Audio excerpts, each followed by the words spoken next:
శంకర భగవత్పాదాచార్యుడు వారు ఒక మాట చెప్పారు. ఏమిటి అని అంటే, తస్మాత్ అసంప్రదాయవిత్ సర్వశాస్త్రవిదపి మూర్ఖవదుపేక్షణీయ అని తమ గీతా భాష్యంలో ఈ మాటలు చెప్పారు. అంటే దీని అర్థం ఏమిటంటే, శాస్త్ర పరంపర సంప్రదాయం అనేది ఏదైతే ఉందో దీన్ని వదిలిపెట్టినటువంటి వాడు ఎంత పెద్ద విద్వాంసుడైనా కూడా అతడు గౌరవార్హుడు కాడు అని ఈ మాట యొక్క అర్థం. అంటే ఆ శాస్త్ర సంప్రదాయానికి అంత ప్రాధాన్యం ఉంది. అసంప్రదాయవిత్ సర్వశాస్త్రవిదపి, యద్యపి ఆ వ్యక్తి అన్ని శాస్త్రాల్లోనూ నిష్ణాతుడై ఉండొచ్చు, సర్వశాస్త్ర పారంగతుడై ఉన్నా కూడా ఎప్పుడైతే సంప్రదాయాన్ని పరిత్యజిస్తాడో అప్పుడు అతడు మనకి గ్రాహ్యుడు కాడు అని శంకరాచార్యులు వారు చెప్పారు. కాబట్టి అటువంటి ఆ సంప్రదాయం పరంపర అనేది ఏదైతే ఉందో అది చాలా ముఖ్యమైనటువంటిది.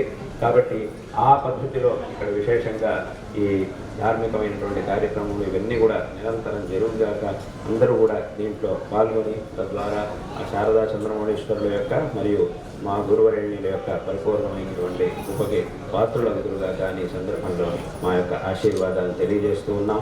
ఈ సందర్భంలో శ్రీనివాస్ గారు అలాగే ఇక్కడికి వచ్చినటువంటి వేద విద్వాంసులు వైదికులు అందరికీ కూడా ఆస్తిక భక్త మహాజనులందరికీ కూడా ఈ సందర్భంలో మా యొక్క ఆశీర్వాదాన్ని తెలియజేస్తూ ఉన్నాం. అదేవిధంగా ఇక్కడ జరిగేటటువంటి నిరంతరం కార్యక్రమాలన్నింటిలో కూడా నిరంతరం ఇక్కడికి వచ్చి పాల్గొంటూ ఉన్నటువంటి భక్త మహాజనులు సేవను తమ యొక్క సేవని ఇక్కడికి అందిస్తూ ఉన్నటువంటి భక్త మహాజనులందరికీ కూడా ఆశీర్వాదాన్ని తెలియజేస్తూ ఈ భాషణాన్ని ఇక్కడికి ముగిస్తూ ఉన్నాం. హర నమః పార్వతీ పతే హర హర మహాదేవ.